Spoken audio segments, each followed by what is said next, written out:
Welcome to ജോലീസ് കുലീന. ഇന്ന് ഞാൻ beef കൊണ്ടുള്ള ഒരു ചാപ്സാണ് ഉണ്ടാക്കാൻ പോകുന്നത്. അപ്പോൾ അതിന് വേണ്ടിയിട്ട്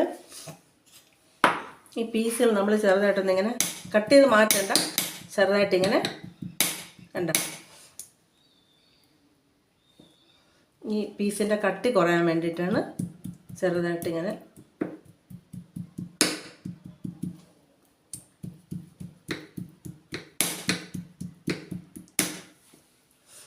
കണ്ടോ. ഇതുപോലെ ഞാൻ 1/4 കിലോയാണ് മേടിച്ചിട്ടുള്ളത്. അപ്പോൾ അത് മുഴുവൻ ഇങ്ങനെ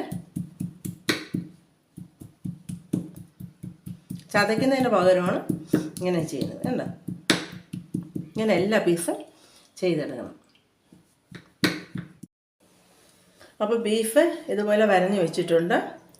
അപ്പോൾ ബീഫ് കുക്കറിലേക്ക് ഇട്ട് കൊടുക്കണം.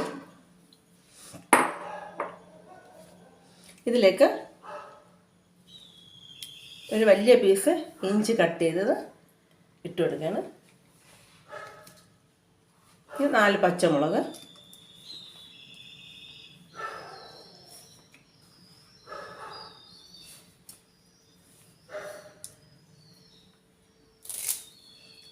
കറിവേപ്പില, ഇതിൻ്റെ ആവശ്യത്തിനുള്ള ഉപ്പ്. എന്നിട്ട് നമ്മളിതിലോട്ട് തേങ്ങാപ്പാലാണ് ഒഴിച്ചെടുക്കുന്നത്. രണ്ടാമത്തെ തേങ്ങാപ്പാലാണ് ഇതിലോട്ട് ഒഴിച്ചെടുക്കുന്നത്. ബീഫ് വെന്ത് കിട്ടാനുള്ള തേങ്ങാപ്പാലാണ് നമ്മൾ ഇതിൽ ഒഴിക്കേണ്ടത്. മുങ്ങി നിൽക്കത്തക്ക രീതിയിൽ തേങ്ങാപ്പാൽ ഒഴിക്കണം. തേങ്ങാപ്പാൽ ഒഴിച്ചിട്ട് ഇത് നമുക്ക് വേവിച്ചെടുക്കാം. ചോപ്സ് വയ്ക്കുന്നതിന് വേണ്ടിയിട്ട് തേങ്ങാപ്പാലിൽ വേണം ബീഫ് വേവിച്ചെടുക്കാൻ. അപ്പോൾ ബീഫ് തേങ്ങാപ്പാലിൽ വെന്ത് കിട്ടിയിട്ടുണ്ട്. അപ്പം ഞാൻ ചീനച്ചട്ടിയിലോട്ട് എണ്ണ ഒഴിച്ചിട്ടുണ്ട്. അതിലേക്ക് 2 സവോള കട്ട് ചെയ്തത് ഇടുകയാണ്.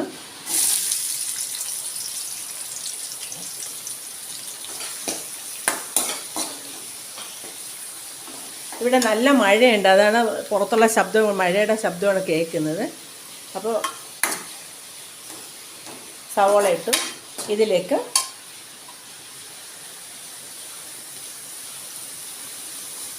കുറച്ച് ഇഞ്ചി കട്ട് ചെയ്തത്,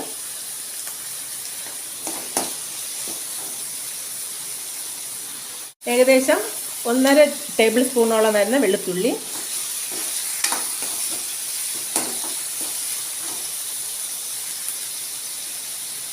ഒരു 5-6 പച്ചമുളക്,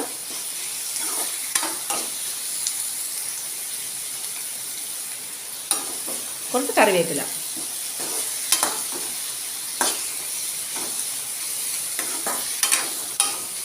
ഇത് നന്നായിട്ട് വഴറ്റിയെടുക്കണം. അപ്പോൾ സവോളയൊക്കെ നന്നായിട്ട് വഴറ്റി വന്നിട്ടുണ്ട്. ഇതിലേക്ക് ഒരു 1/4 ടീസ്പൂൺ മഞ്ഞൾപ്പൊടി,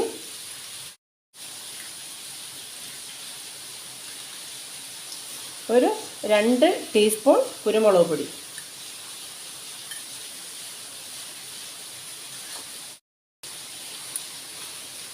പിന്നെ ഒരു 1/4 ടീസ്പൂൺ ഗരം മസാല. ഇത്രയും കൂടിയിട്ട് നന്നായിട്ട് വഴറ്റിയെടുക്കണം.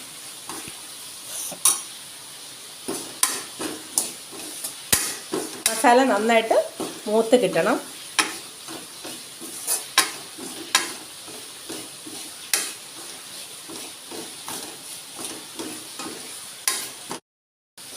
അപ്പോൾ മസാല നന്നായിട്ട് മൂത്ത് കിട്ടിയിട്ടുണ്ട്. ഇതിലേക്ക് നമ്മൾ വേവിച്ച് വെച്ചിരിക്കുന്ന ബീഫ് ഇട്ട് കൊടുക്കുകയാണ്.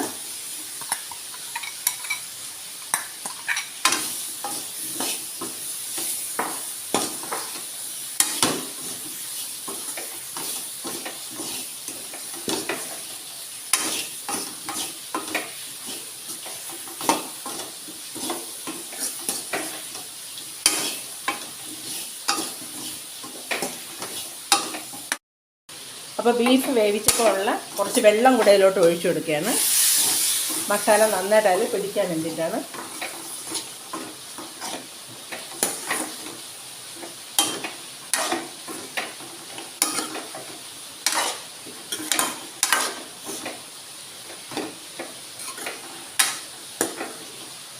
ഇത് തിരുവനന്തപുരമാണ്. ഇവിടെ നല്ല മഴയാണ് ഈ സമയത്ത്.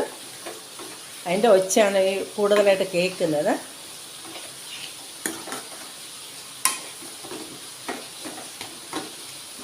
മസാല നന്നായിട്ട് ഇതിലോട്ട് പിടിക്കട്ടെ. അപ്പോൾ മസാലയൊക്കെ നന്നായിട്ട് ഇതിലോട്ട് പിടിച്ചിട്ടുണ്ട്. അപ്പോൾ ആദ്യത്തെ തേങ്ങാപ്പാൽ ഇതിലോട്ട് ഒഴിച്ചെടുക്കുകയാണ്.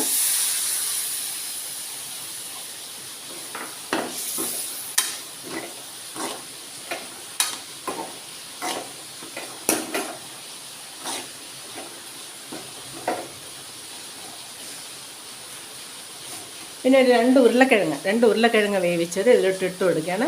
ഉരുളക്കിഴങ്ങ് വേണമെങ്കിൽ ഇട്ടാൽ മതി, ആവശ്യമുണ്ടെങ്കിൽ ഇട്ടാൽ. ഞാൻ ഉരുളക്കിഴങ്ങിലോട്ട് ഇടുന്നുണ്ട്.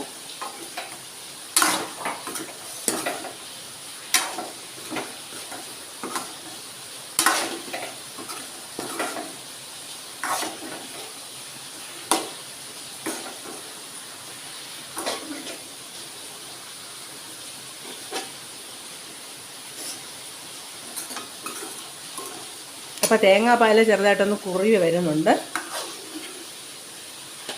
തേങ്ങാപ്പാൽ കുറുകി വരുമ്പോഴത്തേക്കും നമുക്ക് അടുപ്പ് ഓഫ് ചെയ്യാം. ഇത് ചെറിയൊരു ഗ്രേവി ആയിട്ട് വരണം, ചെറുതായിട്ടൊരു ഗ്രേവി ഉണ്ടാവണം ഇതിൽ.